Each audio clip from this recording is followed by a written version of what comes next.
Amis youtubeurs, mes amis, bonjour. Alors, bien entendu, nous avons fini toute la série de Jung, sur laquelle nous allons pouvoir un peu nous asseoir. Et nous partons sur un nouveau cycle de vidéos qui sont peut-être plus grand public, mais plus grand public du fait que l'on a pu comprendre ce qui s'est passé avec Jung. Vous pourrez revenir en arrière, libre à vous de le faire. Vous savez que parallèlement, je suis délégué à la condition animale, donc j'ai mon chien avec. Si vous entendez un peu daguer, c'est Pépère, Prozac, qui dague un peu, donc vous inquiétez pas. Alors, j'ai fait cette vidéo d'une manière un peu différente des autres, parce que c'est un sujet qui peut prêter... ça va être difficile, donc je vais y aller doucement, tranquillement, en prenant des gants, parce que c'est la dérive d'un certain féminisme, et pas du féminisme, et également la fuite des hommes. Et vous allez voir que tout est lié et tout s'entrechêne. Ça s'associe en quelque sorte. Alors, je vais y aller tout doucement, progressivement, parce que ça paraît très très simple. Vous allez voir que quand vous m'écoutez, vous allez dire oui, et en ressortant, ça peut être un peu confus. Or, là, le but, c'est que vous ayez des clés. Alors, il est évident que je suis pas le meilleur, je suis pas le plus beau, je suis pas vraiment quelqu'un de très brillant, mais je vous l'ai dit, j'ai des parois poreuses qui me permettent de relier certaines choses.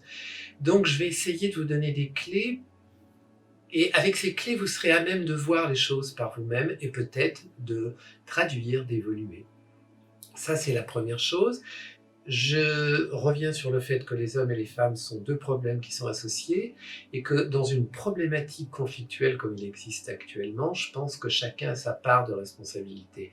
Donc, si vous voulez, ça ne sert à rien de tirer sur l'un ou sur l'autre. Je crois qu'il faut s'y associer les deux parties. Alors, je vais commencer par un article de journal qui est arrivé d'un quotidien, qui est amusant, sur la notion du néo-féminisme. C'est Anne-Marie Le Pouriette, professeure de droit public à la Rennes. Alors, deux points, ouvrez les guillemets. Importé des campus anglo-saxons et complètement noyauté par des lesbiennes radicales, hétérophobes et androphobes, ce néo-féminisme vindicatif et sectaire emprunte sa rhétorique à un mélange totalitaire de marxisme et de racisme. Je traduis, venant du cadre anglo-saxon, noyauté par un mouvement lesbien, androphobe et hétérophobe, ce féminisme exacerbé emprunte un certain totalitarisme marxisme et raciste. Bon, c'est pas moi qui le dis, c'est une femme. Maintenant, imaginez que ce soit un homme qui l'ait dit. Deuxième chose, c'est une statistique qui vient de sortir dans l'Institut psychanalytique anglo-saxon en Angleterre. 65% des Anglais se trouvent que le féminisme va trop loin. Donc, si vous voulez, là, on est dans une vision venant d'une femme, venant des hommes. Il n'est pas question de déclarer la guerre, justement, il est question de dégoupiller. Et il est question, en quelque sorte, de voir les choses à travers des prismes que je vous propose, que vous êtes libre d'avoir. Mais vous allez voir que c'est quand même assez pratique, assez utile. Alors, d'abord, il faut savoir de quoi on parle. Je pense qu'il y a des fondations qui sont importantes et puis il y a une terminologie. Au niveau des fondations, je pense que les femmes, je l'ai vu parce que je travaille au niveau historique, au niveau sociologique, au niveau de la biographie, au niveau de la psychanalyse et d'un certain sens, je suis assez empirique, c'est-à-dire que je constate ce que je vois. Et bien souvent les femmes, féminisme, pas féminisme, mais au niveau du ressenti, si vous voulez, ressentent quand même qu'elles ont besoin d'un homme quand même qui soit là, qui soit positionné. Je dirais pas qu'elles vont jusqu'à un désir de protection, mais on est un peu dans cette orientation-là. A contrario, les hommes, quand je les vois, ils sont souvent dans une optique d'action, de bouger, voire même de protéger. Et ces deux notions-là, qu'il faut prendre avec des pincettes, sont des choses que l'on ressent. Et là, je parle du ressenti. Et le ressenti est important parce que c'est ce qui va amener la pensée.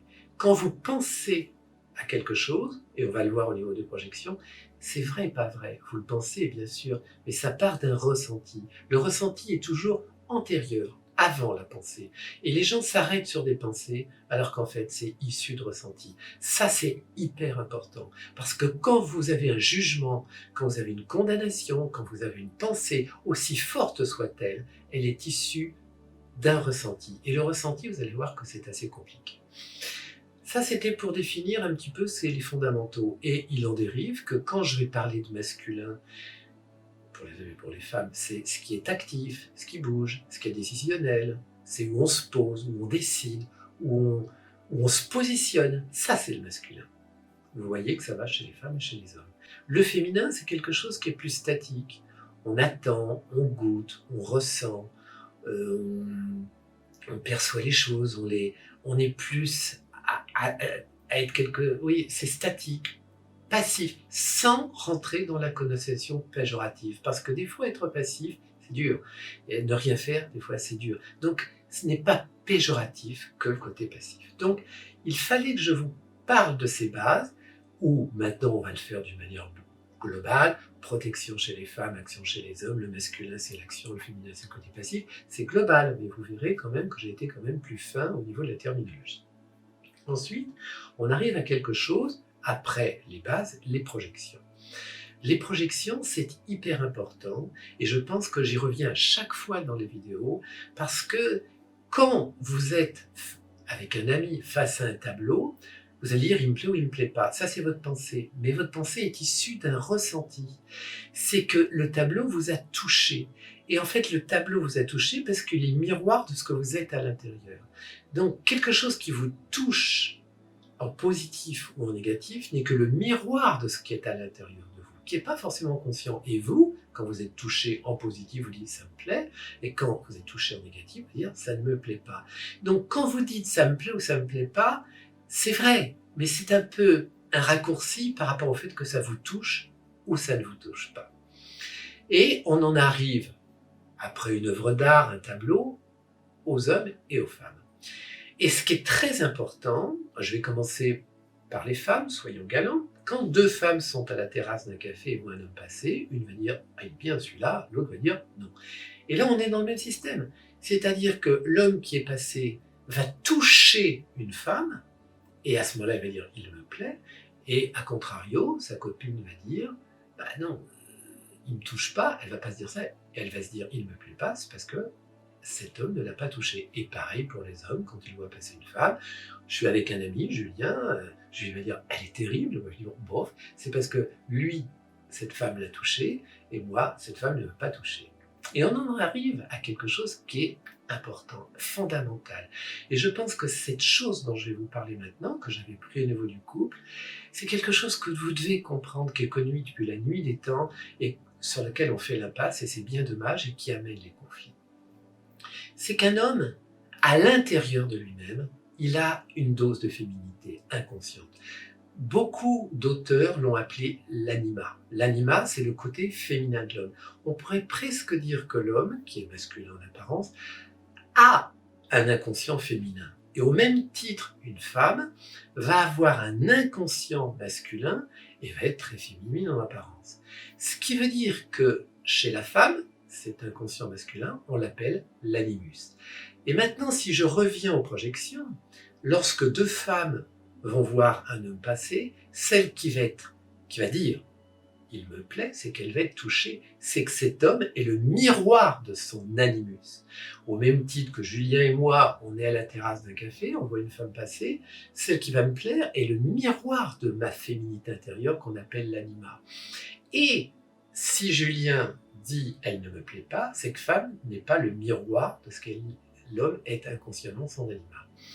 Donc tous vos jugements, toutes valeurs ne sont rien d'autre que des ressentis par rapport au fait que tout ce qui vous entoure ne sont que des choses qui vous touchent et ne vous touchent pas. Et c'est comme ça qu'on peut décrypter ce qu'on est à l'intérieur. Et là, je fais une petite parenthèse que j'avais faite. Si vous êtes coloré, teinté par vos valeurs parentales, par exemple pour un homme, si son anima, sa féminité est teintée par sa mère, il y a toutes les chances que les femmes qui ressemblent un peu à sa mère inconsciemment il va être attiré, elle va leur plaire. Et là, il faut essayer de comprendre que d'être trop coloré par les valeurs parentales, c'est bis repetita. Au même titre qu'un homme qui va être coloré par les valeurs de sa mère, très choyé, qui va aduler, qui va valider, il n'en est pas conscient, mais son âme féminine est colorée par les valeurs de sa mère et il aura tendance à dire « elle me plaît » parce que c'est le miroir d'une âme qui est colorée des valeurs parentales. Et c'est ce que je disais dans le couple, il faut essayer, si vous voulez, le maximum possible de se dégager des valeurs parentales pour rencontrer une femme qui vous renvoie à votre âme et rencontrer un homme qui vous renvoie à votre âme, qui vous permet de rencontrer qui vous êtes. Donc ces deux choses étaient importantes. Archétypiquement, protection pour la femme, action pour l'homme, le masculin c'est l'action, le féminin c'est le passif, et les projections, comprenez que ce qui vous touche est un miroir de ce que vous êtes à l'intérieur. Armé de ces deux valeurs-là, on va dérouler sur le féminisme. Alors, la première chose, c'est la notion d'évolution. Au niveau de l'évolution, qu'est-ce que l'on observe? C'est que les femmes se sont masculinisées, dans le sens où je disais, dans le bon sens du terme. Regardez les femmes. Elles bossent, elles réussissent mieux à HEC, en médecine. Elles ont des activités dans des orientations auxquelles on n'aurait pas pensé. Les femmes qui peignent, les femmes qui sont directeurs de travaux, les femmes se sont masculinisées dans le bon sens du terme. Attention, hein. Elles ont repris une place en ayant un inconscient masculin, j'ai bien dit inconscient, et un conscient qui est masculin, de plus en plus masculin.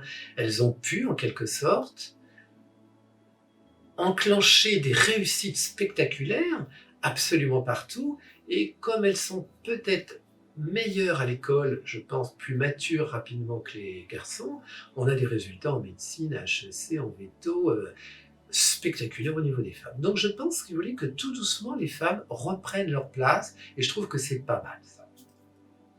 À l'opposé, les hommes se sont féminisés.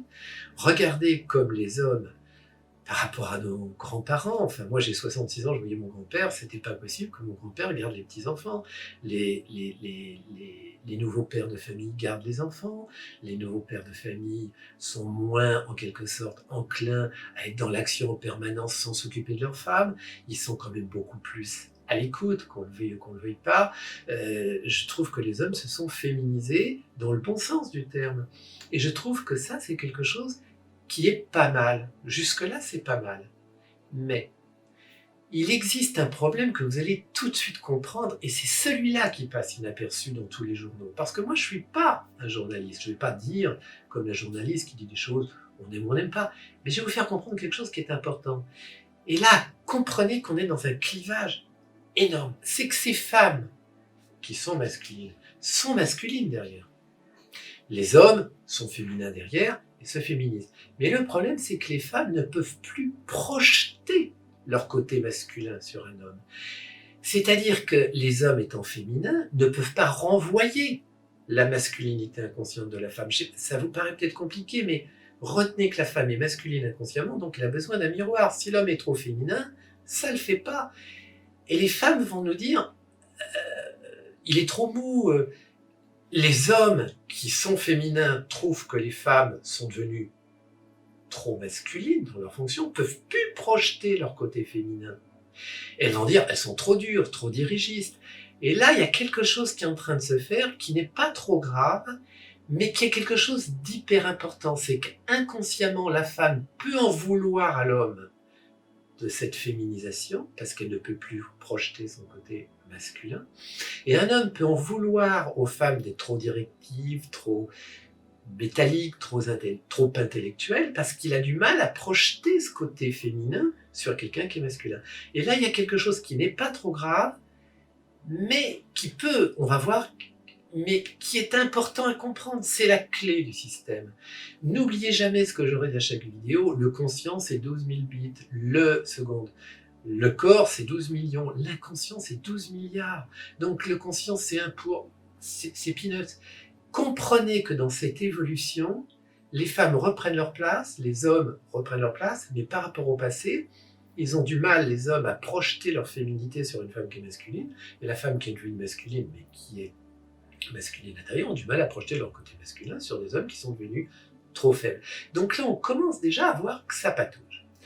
Ensuite, il y a une deuxième chose qui est très très très importante, qui est consciente, c'est que n'oubliez pas qu'il y a peu de temps, les femmes ne pouvaient pas signer de chèque, elles ne pouvaient pas voter, elles étaient, moi je me rappelle de mon grand-père qui arrivait, elle s'occupait des gosses, on ne lui demandait pas son avis, le masculin régnait chez les hommes qui n'étaient pas du tout féminés, les femmes n'avaient pas de masculin, elles étaient dans un système un peu de soumission, il faut dire les choses comme elles sont. Et là, sans parler de vengeance, c'est un terme un peu fort, il peut exister une certaine revanche. Une certaine revanche qui, associée à cette insatisfaction de défaut de projection, va aller plus loin. C'est-à-dire qu'à ce moment-là, on a la dérive du féminisme. C'est-à-dire que la revanche s'infiltre, on en veut à l'homme de cette féminité, et à ce moment-là, on va être violente chez une femme. Un homme, quelque part, qui est devenu féminin, va être soumis. Et là, on arrive à des choses que vous allez percevoir dans la vie de tous les jours, qui deviennent compliquées parce qu'on est dans le résultat qui est vu par Anne-Marie Le Pourrier. C'est-à-dire que l'homme, à ce moment-là, ne trouvant plus sa place et voyant une femme qui est dans la revanche, il trouve plus sa place, mais il a tendance à se soumettre. Il a tendance à s'écraser. Mais il peut, au bout d'un certain temps, en avoir ne plus savoir où se positionner. Et là, il peut être violent. Et comme c'est un homme qui est plus fort qu'une femme, okay, à ce moment-là, il y a la violence. De l'autre côté, la femme qui est dans un féminisme un peu exacerbé avec cette notion de revanche, va chercher à se venger, va décider, va même vouloir le punir, lui en vouloir, va même lui dire t'es pas indispensable, on peut prendre des spermatozoïdes, les cryogéniser et puis s'en servir. Et là on arrive dans des excès où on est dans une espèce de guérilla qui est en train de s'installer. Et ça c'est important. Et la violence de l'homme, parlons-en, il y a l'auto et l'hétéro-agressivité qui font une violence. Ce qui fait que l'homme va devenir hétéro-agressif, taper sur une femme, mais il va devenir aussi auto-agressif. Et là, moi qui suis psychiatre, je peux vous dire que dans les problématiques affectives, si beaucoup de tentatives de suicide sont l'apanage des femmes, les vrais suicides réussis, c'est les hommes. On arrive à un pourcentage de suicide, de mortalité chez l'homme par tentative de suicide qui est nettement supérieur aux femmes. Donc il y a une auto-agressivité aussi. Donc ce que j'essaye de vous faire comprendre, c'est qu'il y a deux mécanismes qui s'interpénètrent et qui vont avoir des retombées, vous allez voir, colossales si on continue à ne pas voir cet axe dont je vous ai parlé, de la masculinisation de la femme et de la féminisation de l'homme qui empêche les projections. Parce que c'est ça, la base, associée à la revanche. Alors, puisque j'en parle, là tout de suite, quelles sont les dérives? Eh bien les hommes, par exemple, qui vont être dans une certaine soumission par rapport aux femmes, peuvent devenir hyper violents au niveau professionnel, comme une compensation. Quand vous voyez la féminisation, par exemple, de certains politiques, mais regardez comme c'est impressionnant. Vous avez un personnage qui est à l'État, qui est arrivé d'une manière théâtrale, pathétique, avec la grande pyramide, qui quelque part va s'attacher davantage à son habillement, va être dans tous les people, Paris Match, va être Jour de France, va être dans... C'est hallucinant, on va s'intéresser aux jupes de madame, aux shorts de madame. On est dans une féminisation de la politique, si vous voulez, mais qui est hallucinante, sans pour autant porter au nu De Gaulle, que j'ai peu connu. Mais est-ce que De Gaulle avait besoin de tout ça? Donc, si vous voulez, on est dans une féminisation, mais dont ils ne se rendent même plus compte. C'est totalement hallucinant. Ces people, j'avais pris pas mal d'exemples, si vous voulez, de cette féminisation, mais ce que vous devez retenir, ce qui est très important, et maintenant vous avez cette clé, c'est qu'une femme est masculine à l'intérieur, c'est masculinisé, un homme est féminin à l'intérieur, c'est féminisé, ce qui fait que les femmes ne peuvent plus se projeter et les hommes ont du mal. Mais on peut en parler, on va voir comment le faire. Avec cette revanche, plutôt que cette vengeance, il y a un mouvement féminisme qui majeure les choses et qui provoque chez l'homme, bien entendu, une soumission, une violence, et j'ai oublié aussi une autre chose, une lâcheté, parce que actuellement avec ces femmes très très masculine dans le bon sens du terme, s'il y a un excès, les hommes partent et sont lâches avec les enfants. Il faut dire les choses comme elles sont. Les démissions des pères par rapport aux enfants deviennent légion parce que c'est la féminisation de l'homme, malgré une certaine violence. Donc, si je voulais conclure, et là vous avez, et avant je vais parler du côté psy pour finir, vraiment, mais si je voulais conclure, vous voyez bien quand même que c'est relativement simple et que les autres vidéos peuvent vous aider, et d'une manière très professorale et très méthodologique, je vous dis, la femme va être davantage dans la protection, l'homme dans l'action, le masculin c'est l'action, le féminin c'est le côté passif, les projections c'est ce qui vous renvoie le miroir de votre âme. Il faut comprendre que dans l'évolution, bien entendu, dans ce qui s'est passé, les femmes se sont de plus en plus masculinisées dans le conscient, tout en étant masculines inconsciemment, et qu'elles ont du mal à se projeter, et elles en veulent à l'homme, alors que c'est une difficulté de se projeter évolutive. Pareil pour les hommes. Si s'y associe une revanche, à ce moment-là, on part dans des excès qui renforcent cette insatisfaction de la femme de ne pas se projeter, qui renforcent l'insatisfaction de l'homme de ne pas pouvoir se projeter. On vient dans des conflits où la femme devient radicale, c'est ce que l'on appelle ce féminisme et cette dérive d'un féminisme, et la lâcheté des hommes, la fuite des hommes, qui laissent les gosses, qui peuvent devenir violents, qui quelque part démissionnent, qui ne trouvent plus leur place, et l'un entraîne l'autre. Et on est dans une courroie de transmission complètement délirante. Maintenant, comment conclure? Je ne peux pas faire autrement que conclure en étant psychiatre. Simplement, je voudrais vous dire 3 petites choses, mais qui, associées à tout ce que je peux vous dire, vont vous faire réfléchir. Un lien de violence est plus fort qu'un lien d'amour.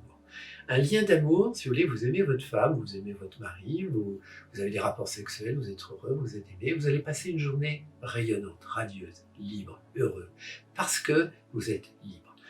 Si vous vous êtes engueulé, traité de tous les noms, vous êtes foutu sur la gueule, j'en passe et des meilleurs, toute la journée vous allez y penser. Vous aurez même besoin d'en parler pour trouver des alliances. Donc les liens d'opposition, de dureté sont beaucoup plus forts que les liens d'amour, parce que les liens d'amour amènent la liberté. Ça, c'est la première chose. Donc, toute cette violence exacerbe un lien souterrain.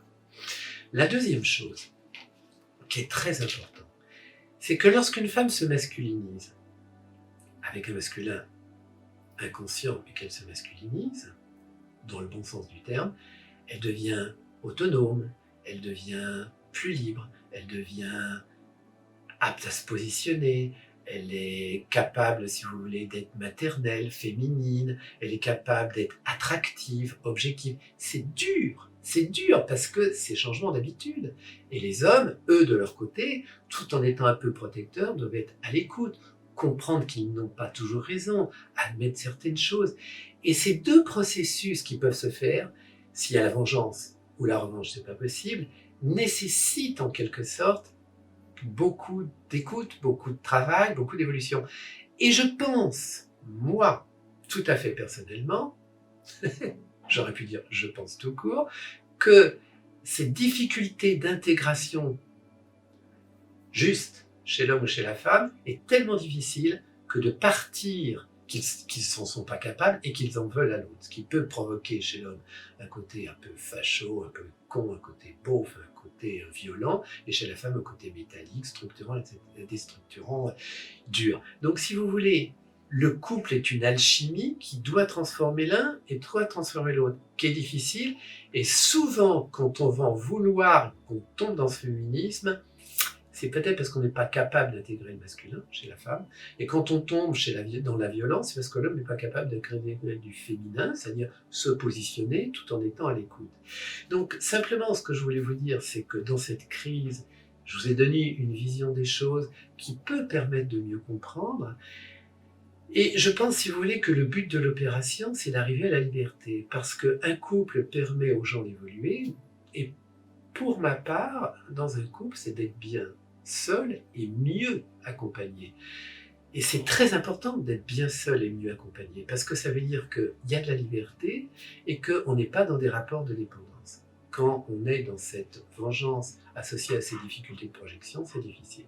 Voilà, c'est terminé. Simplement, je reviens sur le fait qui est prépondérant, c'est que la vengeance, on peut la comprendre. Ce qui est très important à comprendre, c'est que dans l'évolution, les femmes se sont masculinisés dans leur fonctionnement, les hommes se sont féminisés dans leur fonctionnement conscient, et ils ont du mal à projeter leur inconscient, les hommes féminins, sur une femme qui s'est masculinisée, et une femme qui s'est masculinisée a du mal à projeter, si vous voulez, sur un homme qui est devenu trop féminin. Donc c'est surtout cet axe-là qui est important, qu'il faut comprendre, qui est inconscient, qui engendre une satisfaction et qui est majoré par cette notion d'urgence. Donc j'espère que vous aurez admis tout ça. C'est assez simple mais compliqué, les autres vidéos vous permettent, mais vous vous rendrez compte qu'en fait cette crise, c'est une obligation d'ajustement et que ce féminisme excessif et cette lâcheté de l'homme ne sont que des dérives par rapport au fait de ne pas comprendre qu'il y a eu une évolution et que dans cette évolution, on peut très bien s'entendre si on est capable de voir ce qui se passe, féminisation de l'homme, masculinisation de la femme, et que l'homme doit être un homme, se positionner et être à l'écoute, et une femme doit être une femme attractive et d'être active en même temps. Je vous remercie et puis j'espère que ça le fera. Au revoir.